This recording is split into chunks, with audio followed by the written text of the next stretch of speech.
All right, last one. Kanye West agrees to buy social media app Parler. So he went on Drink Champs. I haven't listened to it yet. I don't know if there was any talk of Parler in that interview. Was there? I'm like, there's like 5 minutes left. I don't know if he's gonna. All right. Well, never mind. It doesn't. Whatever. Apparently, this is like a done deal. This just blindsided me on Twitter that this is happening for sure. Parler is a social media app.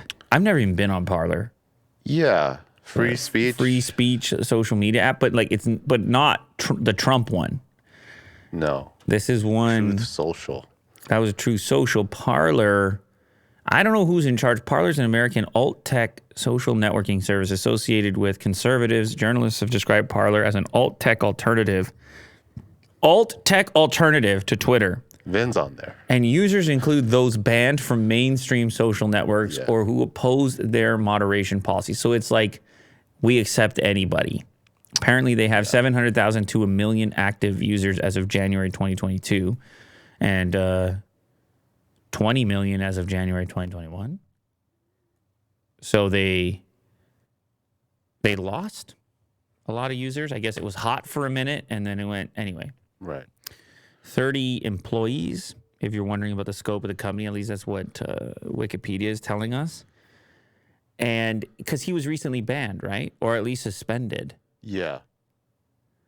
So, I mean, this seems to be what happens when somebody really popular has an issue with the mainstream social media platforms. They try to do something else. Mm-hmm. American rapper Kanye West, who now goes by Ye, has agreed in principle to buy Parler, the social media platform popular amongst U.S. conservatives. Parent company Parliament Technologies said on Monday.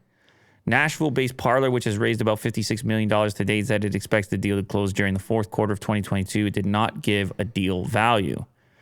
Parler, which launched in 2018, has been reinstated on Google and Apple Inc.'s app stores after being removed following the U.S. Capitol riots in January of 2021. Parler is one of several social media platforms, including Getter, Gab, and Truth Social, that position themselves as free speech alternatives to Twitter. Well, now that brings in the significance of Elon's meme that he tweeted, suggesting that there would be a collaboration between these brands once he figures out the purchase of Twitter, which... if you want to take this, depending on how much you want to read into a meme, which is up to you. I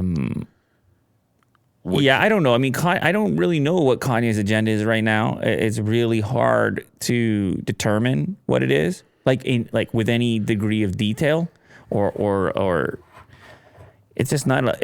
He's doing a lot of interviews and he's publicizing his views and his opinions. Very controversial. But it seems almost like setting himself up for some political agenda or political career.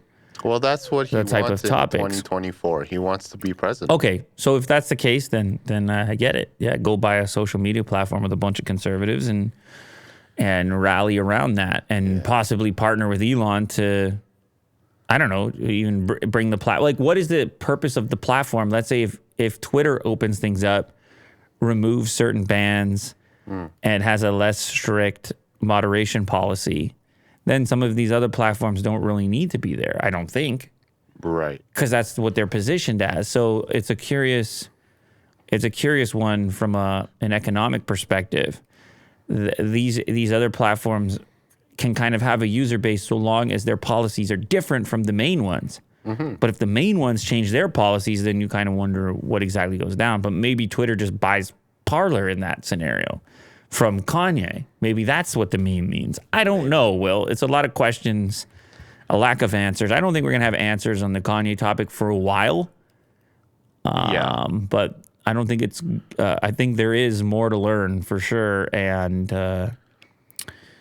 yeah, keep it locked here for more Kanye news. Well, if Will had his way, it'd be probably 10 tabs up there. But anyway, maybe I'll catch some of the Drink Champs ones, see what's going on. Try to decipher. Or your sigh right there kind of led me to believe that I shouldn't even do that. But yeah, it's a tough listen. Well, listen, if he's buying these companies, you can't help but be curious what the motivation is. my thing about it is it's like, if you have a point of view that you're trying to share, you know, you obviously it's been referenced before. You get this like echo chamber effect of doing it in places where only those people exist, like-minded individuals who are gonna support everything that comes out of your mouth. And then you have these other platforms where you have differing viewpoints. And obviously we know where that leads to. That can become just a complete mess as well. But maybe in certain circumstances, individuals rub off on each other and find some sort of middle ground, maybe. Yeah. So I'm generally more for the idea of discourse happening in a place where there are opposing viewpoints. Of course. Yeah, I agree. Anyway. Yeah. Thank you very much for joining here today. We'll be back before you know it. And we'll see you later.